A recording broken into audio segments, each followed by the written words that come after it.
तो जैसा कि पिछले एपिसोड में हमने देखा था, फिलहाल यहाँ पर जो दरवाजा था जिसके ऊपर डेविल लिखा हुआ था और सभी लोगों के अटैक की मदद से फाइनली ये कोलैप्स कर जाता है।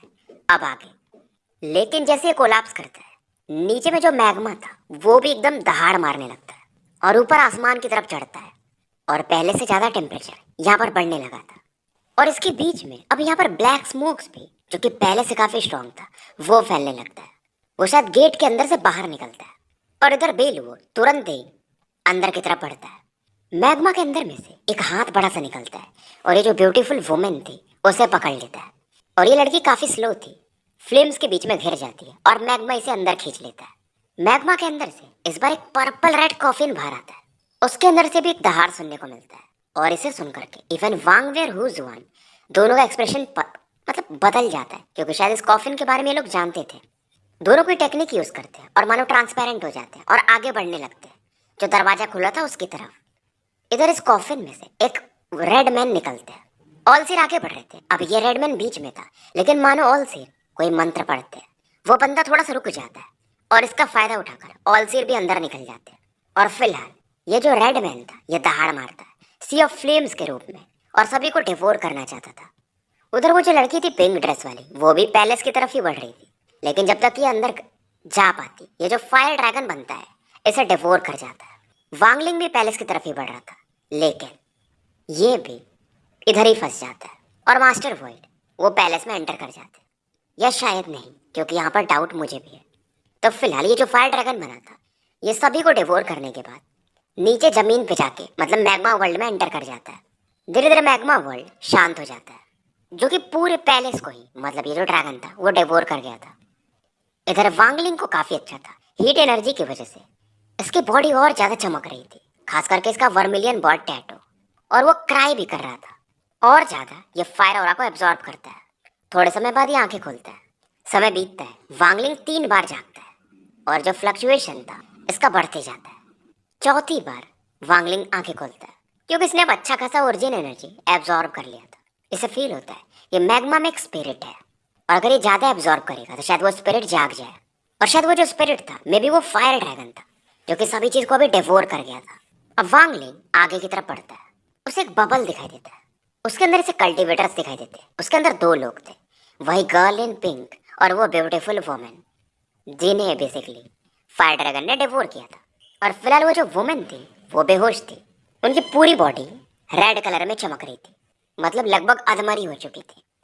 पिंक गर्ल वाली जो लड़की थी उसके आसपास स्नोवी ऑरा थी, यानी आइस ऑरा, जिसकी वजह से वो अभी भी जिंदा थी। अब जब ये देखती कि वांगलिंग इधर बढ़ रहा है तो ये और डर जाती है, क्योंकि वांगलिंग एकदम आराम से फायर के बीच में चल रहा था। और इस लेडी को समझ में आता कि यार ये 4 डिवाइन सेक्ट वाले सही में बहुत खतरनाक होते हैं, क्योंकि मैग्मा वर्ल्ड में भी फंसे हुए इनको महीने हो चुके थे और यहाँ से लोग निकल भी नहीं पा रहे थे। इसका भी जो ऑरा था धीरे धीरे खत्म हो रहा था। और ये लड़की अभी तक जिंदा इसलिए थी क्योंकि इसकी बहन ने इसे एक ट्रेजर दिया था। फिलहाल इस लड़की का हार्ट बीट बढ़ जाता है, बबल को ये कंट्रोल करती है और आगे बढ़ने लगती है। इधर वांगलिंग गायब होता है और अचानक से इसके सामने प्रकट होता है। इसे लगता है शायद वांगलिंग इन्हें मारने आ रहा है, मतलब उस खास करके ब्यूटीफुल वुमेन को। ये बोलती है कि तुम्हारा जो मैटर है वो मास्टर वॉइड से, हमें तो मत कुछ करो। अब वांगलिंग इस लड़की की तरफ देखता है और एक डिवाइन मैसेज भेजता है कि क्या तुम ब्रिलियंट वर्ड की सेंटेंस हो। और ये क्योंकि डिवाइन सेंस का मैसेज था तो ये लड़की थोड़ा सा ट्रेम्बल कर जाती है और फाइनली बोलती है कि नहीं, मेरी बड़ी बहन है। अब वांगलिंग इस वुमेन की तरफ देखकर पूछता है कि तुम्हारा इसके साथ क्या रिलेशन है, जो कि फिलहाल बेहोश थी। अब ये बताती कि वो मेरी एल्डर है ब्रिलियंट वर्ड रियल्म में। वांगलिंग ने अभी तक इनका बबल नहीं तोड़ा था, अगर बबल तोड़ देता तो मिडिल एज वुमेन तो तुरंत मारी जाती। और वैसे भी उनकी बॉडी में फिलहाल फायर पॉइजन था। ये लड़की फिर से बोलती है कि मास्टर वॉइड ने तुम्हें हार्म किया था, हमने कुछ नहीं किया है। ये बोल ही रही थी तब तक वांगलिंग इनके बबल के अंदर आ जाता है और ये बोलता है कि अपना ट्रेजर हटाओ। अब गर्ल इन पिंक को समझ में नहीं आता है और ये बोलती है तुम करना क्या चाहते हो। वांगलिंग के फिंगर्स मिडिल एज वुमेन के थर्ड आई की तरफ बढ़ते हैं। लड़की फिर से बोलने वाली थी तभी वांगलिंग मतलब एक हाथ ऐसा घुमाता है इसकी तरफ और बोलता है स्टॉप। और वांगलिंग अब इसकी तरफ ध्यान नहीं देता है। फिलहाल ये मिडिल एज वुमेन का जो माइंड था यानी सोल सर्च करता है कि इसके अंदर क्या क्या मेमोरीज है। हालांकि इनका कल्टीवेशन ज्यादा था बट फिर भी वांगलिंग को प्रॉब्लम नहीं था, इसलिए पूरा ब्रिलियंट वॉइड रियल्म का इन्फॉर्मेशन चाहिए था और आपको पता है किसके लिए। और वांगलिंग जैसे जैसे इन्फॉर्मेशन एक्सट्रैक्ट करता है ये सीरियस होते जाता है, लेकिन ये इन्फॉर्मेशन इसको चाहिए नहीं था। इधर मिडिल एज वुमेन इसका चेहरा लाल होने लगता है और जो फायर पॉइजन था वो बाहर निकलने लगता है। अब पिंक ड्रेस वाली लड़की वो और चिंतित हो जाती है और वांगलिंग को नफरत की नजर से देखती है। और फाइनली इधर वांगलिंग को कुछ ऐसी मेमोरीज दिखती है जो इसे चाहिए था। एक एरोगेंट फिगर, वो थी मू बिंग में। और उसे पता चलता है, मतलब ये लेडी सोचती है कि हमारी जो सेंटेंस है वो एक अलग ही मेथड कल्टीवेट करती है। अगर वो पूरा हो गया तो ब्रिलियंट वॉइड रियल में ये सबसे स्ट्रॉन्गेस्ट बन जाएंगे। लेकिन वो मेथड पूरा नहीं हो पाता है उससे। बस आज तक ये शायद जो मूविंग में रहती है वो 7वें जनरेशन की सेंटेंस रहती है। उसके पहले जो पहले जनरेशन की सेंटेंस थी उन्होंने कोई मेथड पूरा किया था और शायद यही वाला। अब क्योंकि वांगलिंग मूविंग में की मेमोरीज को देखता है इस लेडी के अंदर, तो इसे लियू में फिर वांग पिंग दोनों की याद आती है और एक अलग पेन फील करता है। हेवन डिफाइंग बीड में भी फ्लक्चुएशन होता है, मानो वांग पिंग उसे फील कर पा रहा हो। क्योंकि वांग पिंग की एक इच्छा थी, वो अपनी माँ से आखिरी बार मिलना चाहता था। फिलहाल वांगलिंग अब इस मेमोरी को शांत करता है और गर्ल इन पिंक की तरफ देखता है। क्योंकि ये जो लड़की थी ये मूविंग में की जूनियर सिस्टर थी। और वांगलिंग अब इसे कहता है, अगर तुम्हें इसे बचाना है, क्योंकि तुम्हारे पास ज़्यादा समय नहीं है, ये ज़्यादा से ज़्यादा 15 मिनट तक जिंदा रह पाएगी। और वांगलिंग कहता, हम एक डील कर सकते हैं, मैं इसे बचा लूंगा लेकिन तुम्हें अपनी मेमोरीज मुझे दिखानी पड़ेंगी। मैं 8वें फ्लोर तक भी पहुंचा दूंगा। ये लड़की वैसे भी जानती थी अगर मैं ज़्यादा स्मार्ट बनूंगी ये बंदा मुझे मार ही देगा, तो ये मान जाती है और बिल्कुल भी रजिस्ट नहीं करती। अब वांगलिंग इसकी मेमोरीज को देखता है और फिलहाल वांगलिंग अब इन्हें लेकर के यहाँ से आगे की तरफ बढ़ता है और मिडिल एज वुमेन को पहले ही मतलब एक अच्छा लोकेशन ढूंढ करके उसके अंदर जो भी वो फायर पॉइजन था वो निकाल देता है। और वांगलिंग अब बोलता है वो काम तो मैंने पूरा कर दिया। तो फिलहाल अब इस लड़की की मेमोरीज को देखता है और धीरे धीरे इसे मू बिंग बे के बारे में ज्यादा समझ हो जाती है कि हेवनली सोल डाओ, मतलब मू बिंग में ऐसा मानती है कि हेवेंस डाओ का एक सोल होता है और ये उसे कल्टीवेट कर रही है बहुत सारे अवतार्स बना करके। और उसमें भी क्या बड़ी बात थी कि जैसे मू बिंग में थी इसके बहुत सारे अवतार्स थे, शायद 8 थे, 7 अच्छे से कल्टीवेट कर लेते। ये जो 8वीं थी लियू में जो कि सुजाकू प्लेनेट पर थी, इसके साथ गलत हो जाता है। मतलब वांगलिंग और उसका अफेयर बहुत सारी चीजें, बाद में वो मारी भी जाती है।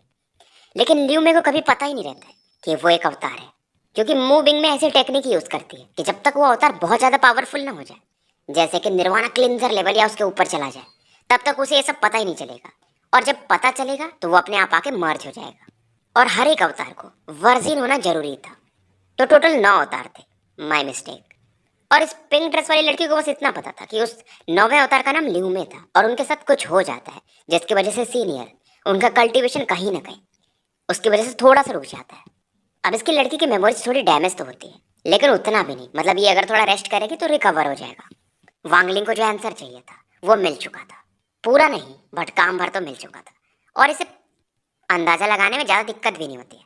अब वांगलिंग इन्हें बताता है कि यहाँ से वो एरे है, यहाँ से तुम लोग 8वें फ्लोर पे जा सकते हो, उसके बाद तुम अपने रास्ते। और वांगलिंग भी यहाँ पर ट्रांसफर एरे से आगे निकल जाता है। मिडिल एज वुमेन की जो मेमोरीज ये देखता है उसमें से इसकी जो मेमोरीज थी उसे ये डिस्ट्रॉय कर देता है ताकि कोई इसका फायदा ना उठा पाए। और कुछ रेस्ट्रिक्शंस भी इसने छोड़े थे कि अगर बाद में इन्होंने परेशान किया तो फिर ये निपटा देगा। फिलहाल वांगलिंग 8वें फ्लोर पर एंटर करता है और इसे कुछ आवाज सुनाई देती है और फाइनली से लिंग पियानो की आवाज सुनाई देती है। वांगलिंग सीरियस हो जाता है, कुछ कदम पीछे हटता है और ब्लैक मिस्ट इससे भी दिखाई देती है जो कि लिंग टियानो पे चार्ज कर रही थी। और लिंग टियानो की हालत काफी खराब थी, उनके चेस्ट पर एक ब्लैक मार्क भी था, मतलब ब्लैक मिस्ट में एक शैडो था जो कि इनका पीछा कर रहा था।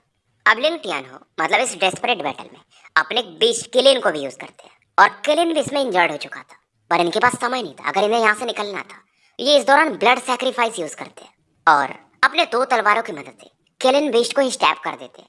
किलिन बीस्ट का ब्लड फैलता है, उसका बीस्ट सोल बाहर निकलता है, बॉडी एक्सप्लोड कर जाती है और ये डेविल मॉन्स्टर से फाइट करता है। और टियानो काफी दर्द में थे क्योंकि इनका बीस्ट एक तरह से वो खत्म हो रहा था, उसके बॉडी तो ये सेक्रीफाइस कर ही चुके थे। इस दौरान ये चिल्लाते हैं कि वांगलिंग मेरी मदद करो, ये जगह बहुत डेंजरस है, मैं तुम्हें बाद में इसके बारे में समझाऊंगा, नहीं तो फिर आगे जाना मुश्किल है। और वांगलिंग भी जब चीजें देखता है तो इसे भी थोड़ा गड़बड़ लगता है कि 8वें फ्लोर पर आने के बाद क्या हुआ मतलब। अब वांगलिंग भी फिलहाल ये सब चीजें छोड़ता है और एक स्पेल यूज करता है और टियानो बताते हैं कि स्पेल्स इसके खिलाफ काम नहीं करेंगे, ये सभी स्पेल्स को डिवोर कर जा रहा है। टियानो इस दौरान अपने बैग में से एक रेड स्वॉर्ड निकालते हैं और उसे भी एक्सप्लोड कर देते हैं। फिर से इनका दिल दुखता है। फिलहाल वो जो डिस्ट्रक्टिव फोर्स था उस स्वॉर्ड का डेविल पर चार्ज करता है। डेविल चिल्लाता है, वांगलिंग देखता है इस डेविल को कि यार ये तो एंशिएंट डेविल है, लेकिन थोड़ा विचित्र है, स्कैटर डेविल के जैसा है बट फिर भी अलग है। देखो बेसिकली क्या होता है कि एंशिएंट डेविल जो है वो अपनी ऑरास को अगर दूसरे की बॉडी में डाल देते हैं तो वो स्कैटर डेविल बन जाते हैं, क्योंकि स्कैटर डेविल के पास स्टार्स नहीं होते, लेकिन इसके पास थे 8 स्टार्स इसके लेफ्ट आई में। 7 ठीक ठाक दिख रहे थे और एक जो था थोड़ा डिम था। सातों डिम थे, एक थोड़ा अलग था, उसमें ज्यादा डेविलिश हो रहा थी। फिलहाल ये जो एंसेंट डेविल था ये किलिन से बचता है, मतलब उसको छोड़ता है और टियानो पर चार्ज करता है। इधर वांगलिंग इस पर पंच मारता है। वांगलिंग का शैडो एंसेंट गॉड का पीछे बनता है, बट बहुत डिम था तो कोई देख भी नहीं पाता है। अब इस पंच को देखकर ये जो डेविल था वांगलिंग पर चार्ज करता है, क्योंकि वांगलिंग को ये तो समझ जाता है एंशिएंट गॉड ऑरा देखकर। अब वांगलिंग यहाँ पर कर्मा विप निकालता है। कर्मा विप पूरा गोल्डन चमक रहा था, और जैसे कर्मा विप इससे टकराता है ये चिल्लाने लगता है, आंखें एकदम इसके खूनी लाल हो जाती है। दोबारा से आगे बढ़ने वाला था, कर्मा विप दोबारा से इस पर पड़ता है और ये अब डरने लगता है, पीछे भागने लगता है। पीछे हटने के बाद एक अचानक से हैंडप्रिंट अटैक ये वांगलिंग पर बढ़ाता है, और टियानो बताते हैं कि वांगलिंग इस अटैक से सावधान रहना, यह डेविलिश हैंडप्रिंट है, हर एक बैरियर को यह तोड़ सकता है। क्योंकि वो जो इंजरी हुआ था इनके चेस्ट पर ऐसे ही मार्क से हुआ था। वांगलिंग इसे देखता है, इसकी आंखों में चमक था, क्योंकि इसे यह शायद पहचानता था, क्योंकि ऐसा ही अटैक यानी हैंडप्रिंट अटैक इसने रेन सेलेस्टियल रियल में देखा था। अगर आपको याद हो तो वो जमीन पर एक मार्क भी बना था और इसने वो प्रैक्टिस किया था, जिसकी मदद से इसने बटरफ्लाई को भी डराया था, रेड बटरफ्लाई। क्योंकि जो हैंडप्रिंट अटैक है इसमें बेसिकली विल पावर होता है कि ये दुनिया पूरा मेरा है, कुछ वैसा कंट्रोल। और वांगलिंग वही टेक्निक यूज करता है। इसने ये जो टेक्निक था हैंडप्रिंट वाला, इसकी मदद से डेमन स्पिरिट लैंड में एक बंदे को भी डराया था, लेकिन इस बार ये सच में उसे यूज कर पाता है। और जो डेविल शैडो का हैंडप्रिंट आ रहा था जिसमें उसकी हो रहा थी, उससे वांगलिंग का ये हैंडप्रिंट टकराता है। खतरनाक लेवल का कोलिजन होता है, वो बीस्ट डर जाता है और अब भागने लगता है। बट वांगलिंग का जो अटैक था ये गायब नहीं होता, ये आगे बढ़ते जाता है और फाइनली इस बीस्ट से जाकर टकराता है। बीस्ट की बॉडी स्कैटर्ड होने लगती है और इसकी जो लेफ्ट आई थी वो बाहर निकल जाती है और भागने लगती है, पर हैंडप्रिंट फिर भी नहीं रुकता है। आसपास का पूरा एरिया कोलैप्स होते जाता है और पैलेस का जो आखिरी छोर था वहां जाकर टकराता है। एक बैंग होता है, आधा पैलेस आगे का डिस्ट्रॉय हो जाता है और 99 मोमबत्तियां अंदर में दिखती है। 2 बत्तियां जल रही थी वो भी अब बुझने लगती है। आखिरी में बस एक ही मोमबत्ती बचती है जो कि जलने की कोशिश कर रही थी। लेकिन टियानो ये सब देख करके दंग रह जाते हैं।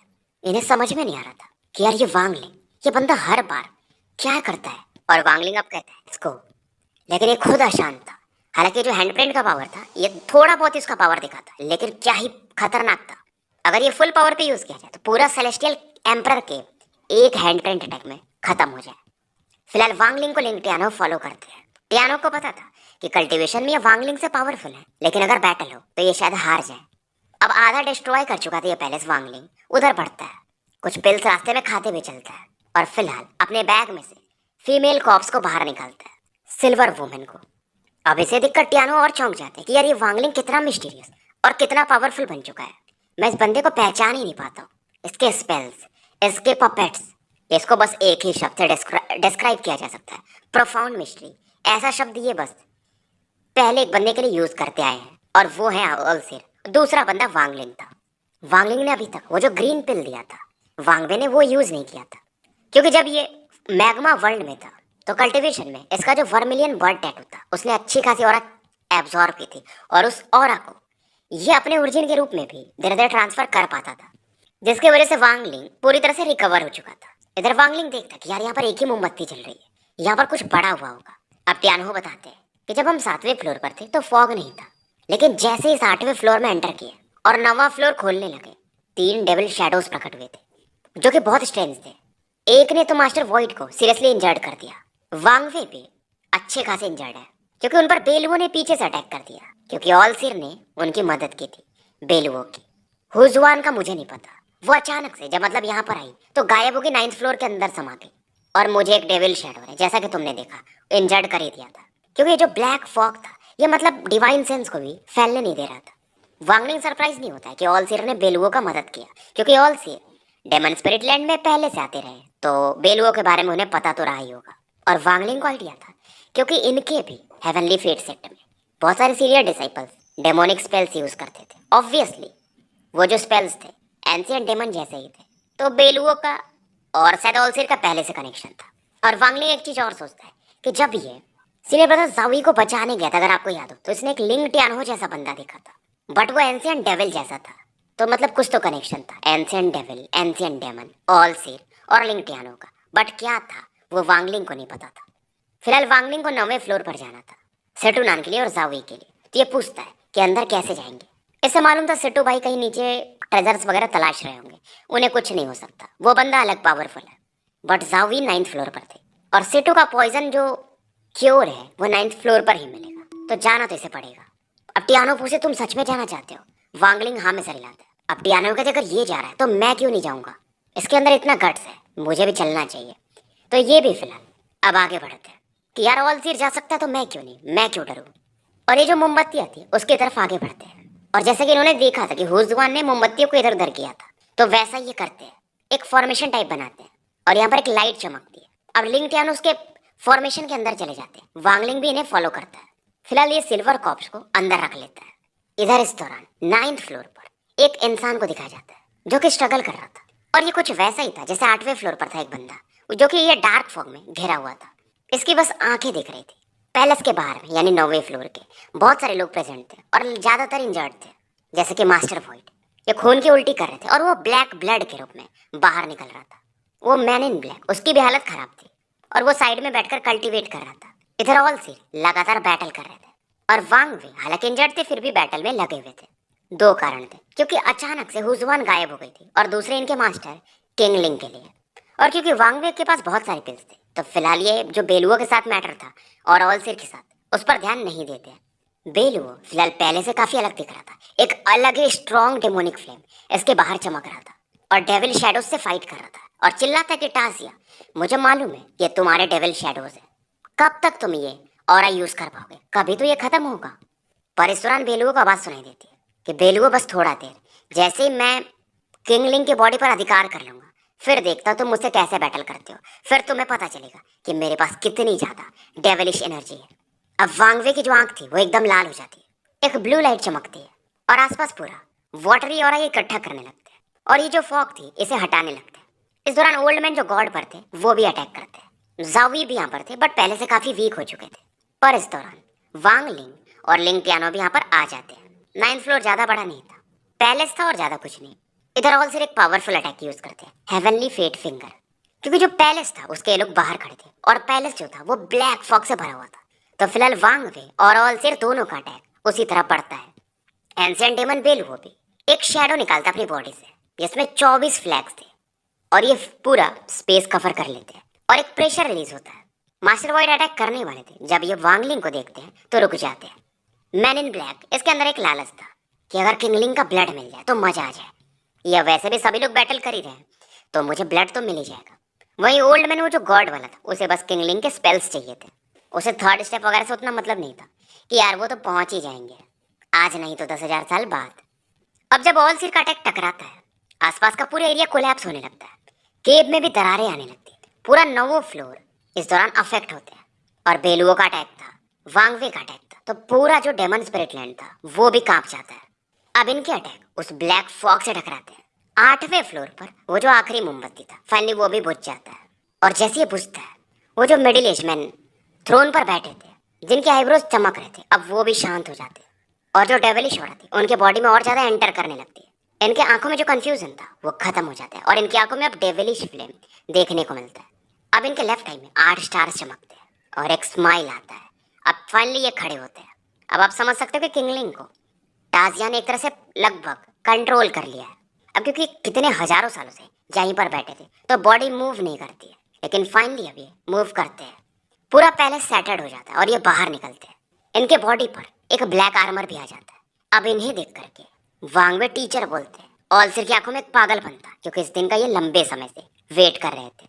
बेलुओ उसके अंदर किलिंग इंटेंट जागता है कि यार इसने अभी जस्ट पोजीशन को फिनिश किया तो स्टेबल तो नहीं हुआ होगा, मैं अभी इसे हरा सकता हूँ। अब जब ये मिडिल एज मैन खड़े होते तो फर्स्ट फ्लोर के जो भी रेस्ट्रिक्शंस थे वो अपने आप खत्म हो जाते हैं। डेमन स्पिरिट लैंड बदलने लगता है।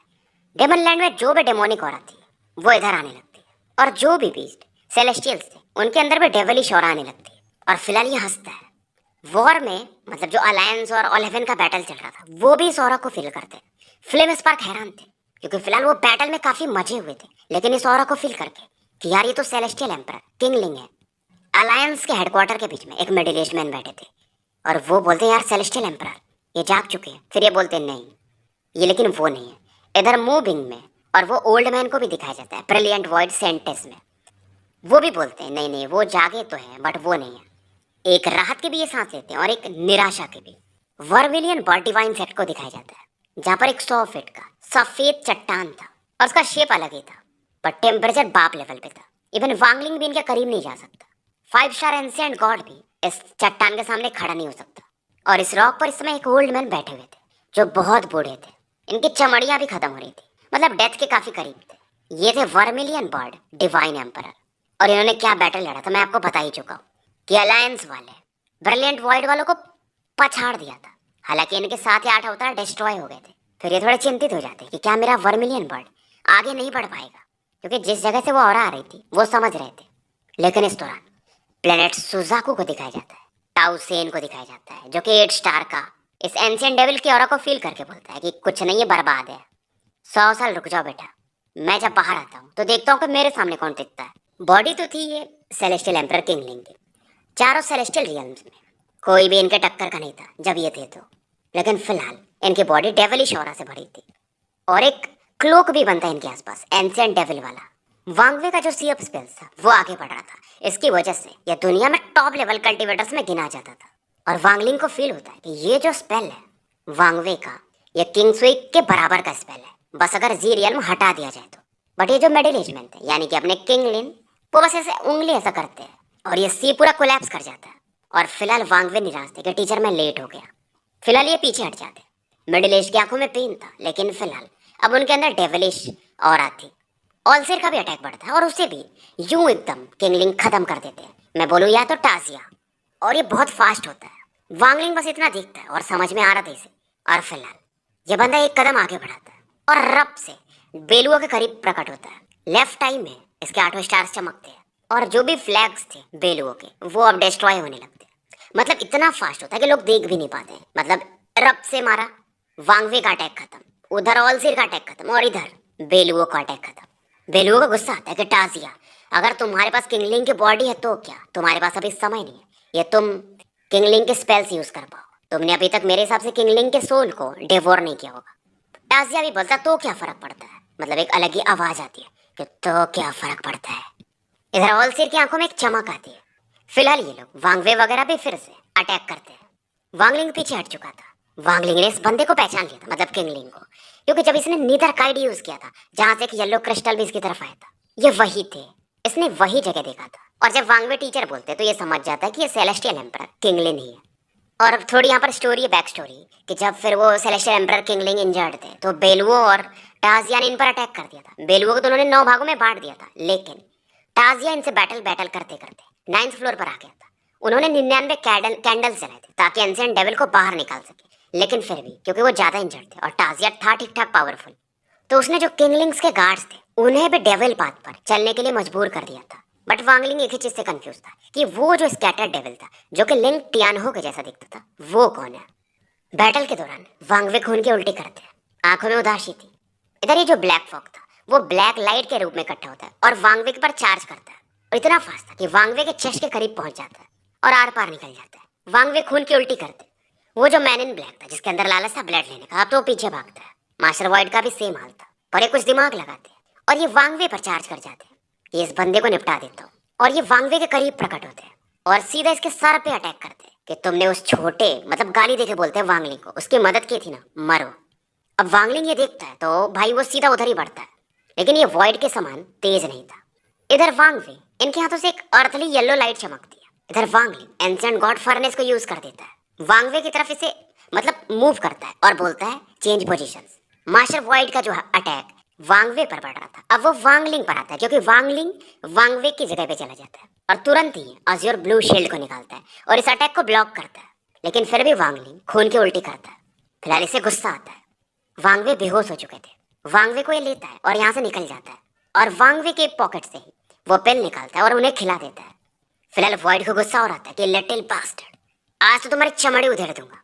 फिलहाल वांगलिंग का गुस्सा वैसे भी बढ़ रहा था। इधर वो जो स्पेल्स थे वो फॉगी स्पेल्स ऑलसीर को पीछे फेंक देते। उनकी स्थिति ज्यादा खराब नहीं थी, ये फाइट कर रहे थे 7 कलर लाइट के थ्रू। लेकिन वॉइड को इससे फर्क नहीं पड़ता कि चलो ऑलसीर भी मतलब बैटल नहीं कर पा रहे, ये वांगलिंग को बस मारना चाहता था।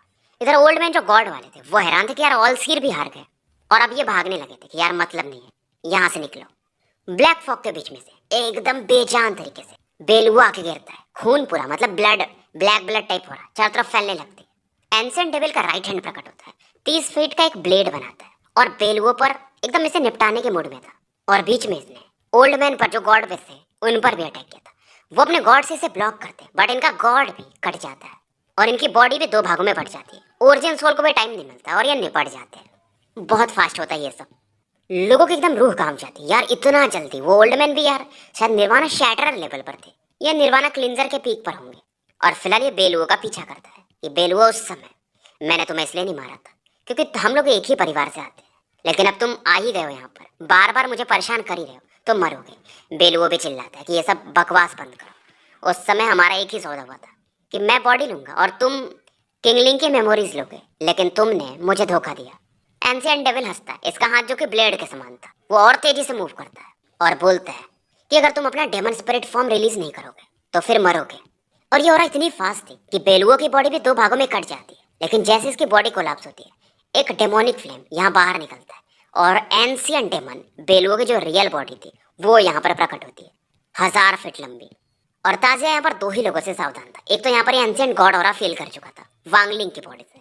इधर वांगलिंग भाग रहा था ताकि मास्टर वॉइड के अटैक से ये बच पाए, लेकिन ये स्लो था भाई। Master void nirvana shatter level पर थे, लेकिन अब वांगलिंग वो जो विदर टैटू था जो इसे क्यू याओ ने दिया था, यानी कि अपने किंगलिंग की एक वाइफ जो थी। और वांग भी इस तरह वांगलिंग से कहते हैं कि उस तरफ जाओ जहाँ पर मेरी वाइफ है, यानी ये हुजवान की बात करते हैं। इनकी इंजरीज हील हो चुकी थी और फिलहाल ये मास्टर वॉइड को ब्लॉक करने लगते हैं। वांगलिंग को वहाँ पर हुजवान मिलती है जो कि बेहोश थी। अब ये कुछ फायर ओरिजिन एनर्जी को इकट्ठा करता है और उनके थर्ड आई को टच करता है। फिलहाल वो जाग जाती है कि सीनियर वो रास्ता खोलिए, हम यहाँ से निकल पाए, ताकि क्योंकि चीजें एक्सप्लेन नहीं कर सकता था। हुजवान थोड़ी कंफ्यूज हो जाती है, फिर रिकवर करते हैं क्योंकि अचानक से ये शक होकर के 9th फ्लोर पर आ गई थी। अब ये टेक्निक यूज करती है, यहाँ पर 6 पिलर्स चमकते हैं और वांग वे उधर मास्टर वॉइड के अटैक्स को ब्लॉक कर रहे थे और एक वाटर ट्रैपिंग स्किल को ये यूज करते हैं। और फिलहाल अचानक से वहां से गायब होकर के हुजवान और वांगलिंग के करीब आते हैं और तीनों यहाँ से निकल जाते हैं। मैन इन ब्लैक भी पैनिक करता है और वो भी इसी पिलर्स की तरफ बढ़ता है जो कि पिलर्स अब गायब हो रहा था। मास्टर वॉइड इधर वाटर स्वॉर्ड से घिरे हुए थे और येलो सॉइल यूज करके इन्हें ब्लॉक करते थे। फिलहाल ये शांत होते कि यार ये सब फालतू चीजें, पहले मुझे भी यहाँ से निकलना चाहिए। जब से इन्होंने ऑलसीर को देखा था कि वो भी उसे काउंटर नहीं कर पा रहे और ये फील करते कि इनका जो कंट्रोल है इनके ऊपर वो खत्म हो रहा है, क्योंकि कारण ये था कि इनका हेवेंस ब्लाइट जो था वो काफी करीब था, फर्स्ट हेवेंस ब्लाइट। उधर एंशिएंट डेमन बेलुओ भाग रहा था कि भाई यहाँ से निकलो, ताजिया का मुकाबला मैं नहीं कर सकता। भागते भागते जब ये एक ट्रांसफर एरिया के करीब था तभी ताजिया चिल्लाता है कि डेविल डिवोर्स ऑल स्पिरिट्स, और एक फॉग फिर से आगे बढ़ता है जो मुंह खोल देता है और मानो बेलुओ को डिवोर करना चाहता था। बेलुओ चीखता है, आधी इसकी बॉडी डिवोर कर ली जाती है तो इसकी बॉडी जो आधी बचती है वो नॉर्मल हो जाती है और ट्रांसफर एरिया में ये गायब हो जाता है। पर ताजिया रुकता नहीं है, वो फिर भी ट्रांसफर एरिया की तरफ पड़ता है और बोलता है कोई यहाँ से नहीं भाग पाएगा। इधर वांगलिंग और सेलेस्टियल कपल्स 8th फ्लोर पे प्रकट होते हैं। अब हुजवान बताती है कि मास्टर जब पोजेस होने वाले थे तो उन्होंने एक शब्द कहा था, एक वाक्य कहा था, मतलब मुझसे कि रेन सेलेस्टियल रेन टेम्पल। दूसरा बोला था उन्होंने ओरिजिन सोल क्रिस्टल और तीसरा बोला था किंग शुआन्स ब्लड। अब ये एक तरह से पहेली हो जाती है कि rain celestial realm temple, origin soul crystal, king Shuang blood. पर तभी अचानक से यहाँ का जमीन कोलैप्स करती है। डेविलिश ऑरा फिर से यहाँ पर भी यानी 8वें फ्लोर पर भी फैलने लगती है ड्रैगन के रूप में, मानो सभी चीजों को ये डिवोर करना चाहती थी। पर वांगलिंग उन शब्दों को रिपीट करता है अपने मन में। जैसे वो डेविल ड्रैगन इधर आता है, वांगलिंग सेलेस्टियल पगोड़ा को निकालता है और तुरंत ही से किंग शुआंग की बॉडी को ऐसा पीछे से प्रेस करता है कि आई एम सॉरी सीनियर जाओवी और सिस्टर किंग शुआंग, बट मुझे ये करना पड़ेगा ताकि इनके ब्लड को निकाल पाए। और ये जो ब्लड की बूंदें रहती हैं ये डेविल ड्रैगन के ऊपर फेंकता है। तो स्टोरी यहीं समाप्त करते हैं।